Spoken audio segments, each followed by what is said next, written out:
Welcome to Northeastern Currents. My name is Zobaida Azad, your host. Today we'll be talking about fidelity and retirement.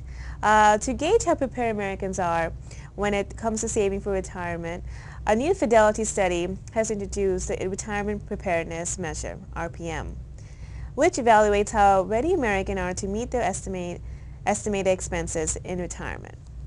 The bad news is that according to the study, today more than 50% of working Americans are at significant risk of not being able to cover even basic living expenses such as housing, healthcare, and food.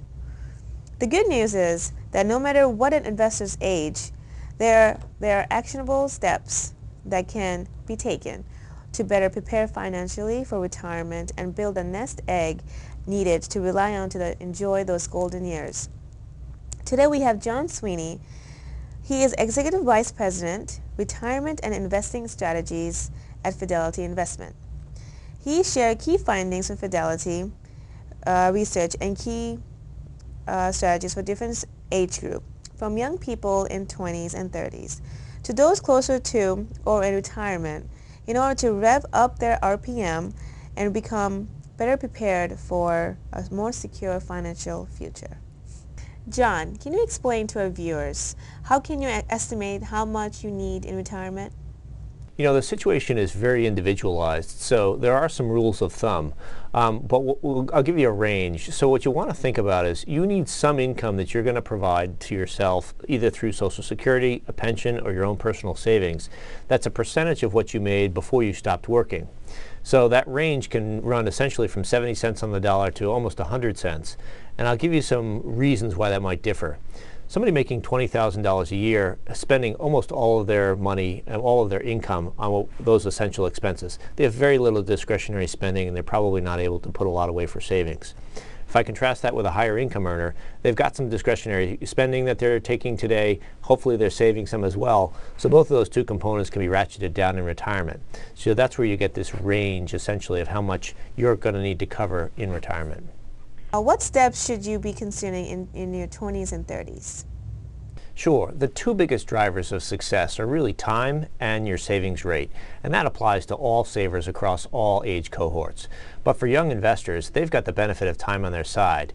A 25-year-old is going to be working for almost 40 years before they hit retirement, so take advantage of that and put away a substantial portion of your income. So we suggest about 10 to 15% of your income be put away towards retirement.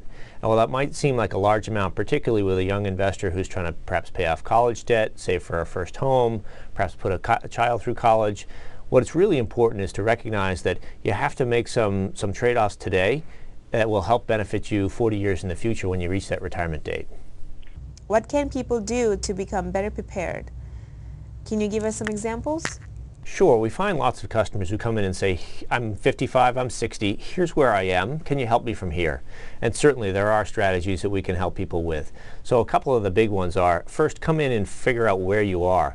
We have a quiz available on the website at fidelity.com/retirement quiz, and knowledge is power. You'll learn something by going through that quiz and figure out where you stand relative to the people that we surveyed in this retirement savings assessment. So take that knowledge and then figure out a couple of different steps. One, can you work longer? So we see people who still want to retire at 62. If you can work till 65 or even work a little bit longer, perhaps work in a second career or work part-time as you start to dial down your primary career, those are all strategies that can extend the working time that you have and therefore delay the time that you need to tap into personal resources in order to pay for retirement. The second big strategy is really around Social Security. So that is a great longevity benefit where you get lifetime income from the government. Every year that you delay your Social Security benefit, the payment goes up about 8%. So again, delaying it just a few years can really increase the payment that you get each year from Social Security. So those are just a couple of strategies. Working in finance, John, in your opinion, are we as a society being proactive in our savings, or is it still a struggle to make people understand the importance of having a savings? You know, today's retirees are going to have a different retirement than their parents did, and it's going to be different than their children's retirement. And that's really important to understand how retirement has changed. So there are two big factors. One, with healthcare advances, we're living longer than our parents did. The second big shift is that as companies no longer offer pensions and today's workforce is more mobile and will have 7 different employers over the course of their career, it's really incumbent upon the young worker to take responsibility for their own retirement.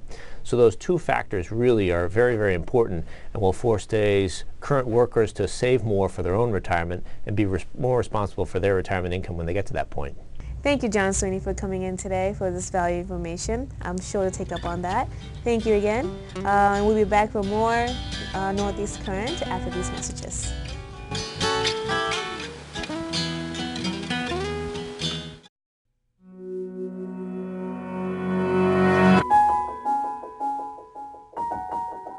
For those dealing with the struggles of caring for a loved one, we hear you. Visit aarp.org/caregiving for advice and support. Welcome back to Northeast Current. Your host, my name is Zobaida Azad. I will be talking to you about energy independence. American Indians were once relegated to what is known as the badlands, essentially land that was useless. Now, decades later, these badlands are being discovered as rich oil reserves, and that's good news for the U.S. economy. We brought together an American Indian chief and oil company executive, and both have united to work together and bring domestic oil to the American consumer. Native Americans joined to the settlers on the very first Thanksgiving and are now experiencing their own reasons for giving thanks. Sitting on natural gas and oil, reservation lands are enable tribes to be financially independent, able to give their children better lives, helping other tribes, and contributing to the country's goal of becoming energy independent.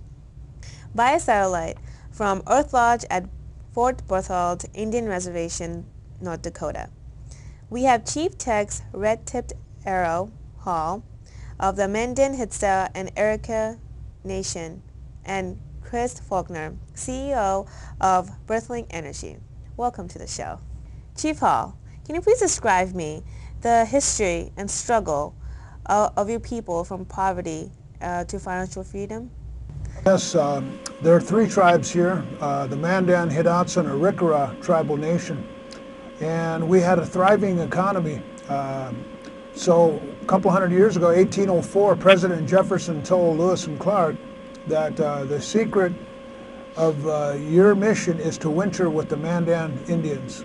And because we had a Knife River Flint, we traded with British, French, and U.S. fur trading posts.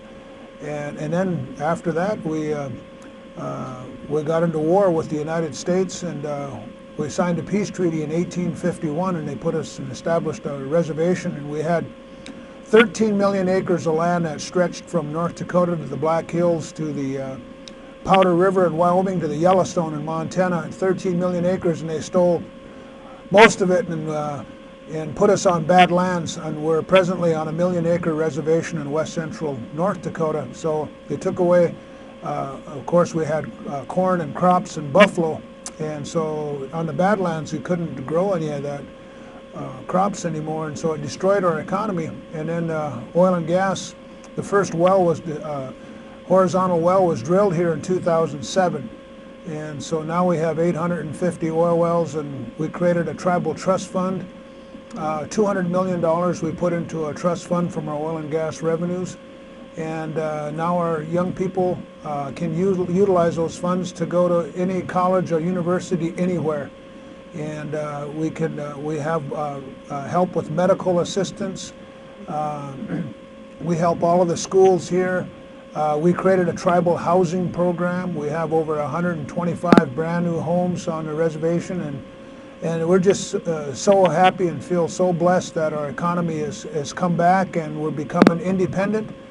And we want to continue to grow our economy here and help educate our young people, take care of our elders, and we're going to start intertribal trade. which happened before the country, was established. We, the tribes, would trade with each other.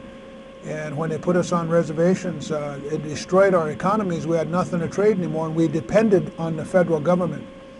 And the great white father in Washington said, as long as the grass grows, the wind blows, we'll provide for your health, education, and welfare. And we know that it didn't happen.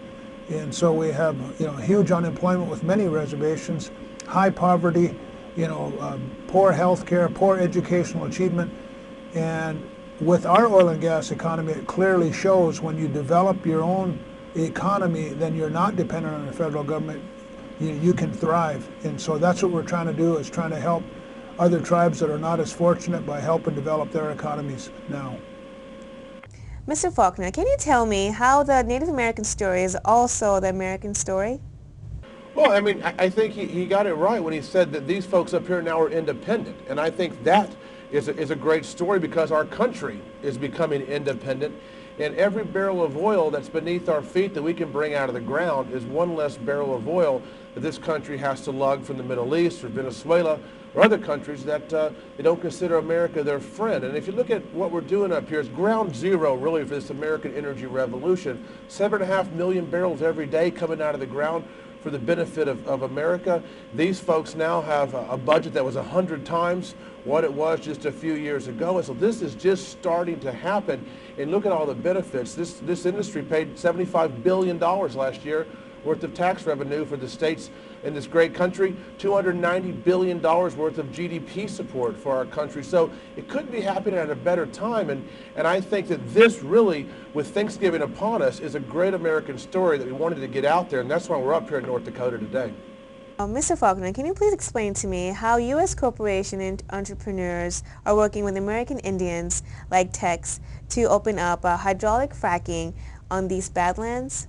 Absolutely. I mean, I think it's irony at its best when you talk about bad lands, and lo and behold, that these lands were loaded with oil. And rightfully so. I think that's fantastic, and I think they deserve what they're getting from up here. And Chief was talking about 850 wells currently on the reservation, and they're going to grow that to over 3,000 wells, and they now have hundreds of millions of dollars worth of surplus budget. That's a small little piece of what's happening in America. Now let's expand that to our country. Because of hydraulic fracture stimulation, because of horizontal drilling, we're now unlocking potentially hundreds of billions of barrels of oil, and we already have 100 years worth of natural gas supply. All of that is a stimulus for our economy. We're supporting 10 million jobs in America in this industry. And I think that when you look at North Dakota, less than 2% unemployment in the state. He's talking about unemployment. What's unemployment? They don't have any. Everyone here has a job if they want a job. And so that's what we're trying to replicate coast to coast. Speaking locally, we are very torn on this issue. It's still a hot topic. Mr. Faulkner, can you talk to our viewers about why we should continue with our fracking? Well, look, we've fracked 1.5 million wells. A lot of folks come to me and say, look, Chris, this technology is new and it's not tested, and you guys have a lot to learn. That couldn't be further from the truth. We've been fracking since 1947. The first well was fracked up in Kansas that year, and since then, 1.5 million wells are fracked, and darn near 2,000 wells every single month are fracked in this country. And the reality is this: next year, we're going to need 6.5 billion barrels of oil to support our economy, and we need that every single year. If we don't find the oil here, we're going to have to find the oil from the Middle East. And these folks are fracking right here beneath our feet. I live in the Barnett Shale. He lives in the Bakken Shale. And I can tell you right now that the reality is it is safe. It's happening. We both drink the water, and there is no issue. Yeah, we really, feel safe and comfortable with the horizontal drilling and the fracking. I'm a household owner here. I'm a cattle rancher. I'm a horse producer. There's nobody more that wants our water safe and our land safer than us that live right here. And so, it's a management thing. You have to educate yourself and understand, and require full disclosure of the chemicals.